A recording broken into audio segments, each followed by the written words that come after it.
In Genesis chapter 5, we meet Enoch. Enoch is the man who didn't die. Da da da da. Yeah, it sounds like a 1950s science fiction movie, but it's true. Enoch was the man who didn't die. He was 365 years old, which is getting up there. He's pretty old. He is the great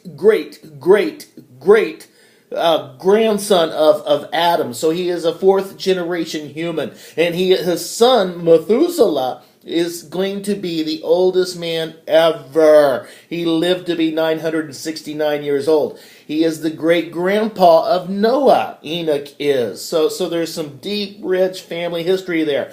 But the wild thing is this: he was the man who didn't die. Da da da da! The coolest factoid about Enoch ever is this: Enoch walked with God. He walked with God for over 300 years. That's a long haul. They were in it for the long run. He spent over 300 years getting to know God, walking with God. And they got to know each other, and in the process, they become friends. That's what you do. If you take a 300-year walk with somebody, you're going to get to know each other pretty well. You're going to get each other. You're going to be able to laugh at each other's jokes. You're going to be able to understand each other without saying a word. And that's what happened here. Genesis chapter 5, verse 24 says this: Enoch had such a close and intimate relationship with God that one day he just vanished because God took him. He became Enoch, the man who didn't die, because he had gotten so close to God. They had walked it out. They had done life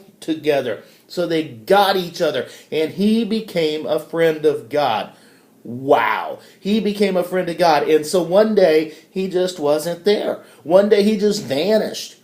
Because he had just kind of been promoted. God had just kind of moved him and transitioned him, and God had taken him. They did life together, through the good times, through the bad times, through everything, up the hills, down through the valleys. They had walked together, and they had become really good friends. And it finally got to the point where God just took them, because evidently God wanted some undiluted friendship with no boundaries. Okay, and God just wanted to hang with Enoch, and time and space just kind of kept getting in the way. So God took Enoch behind all that, beyond time and space, beyond earthbound boundaries, and was like, I really enjoy being with you, and I just want to be with you without boundaries. And so God takes him.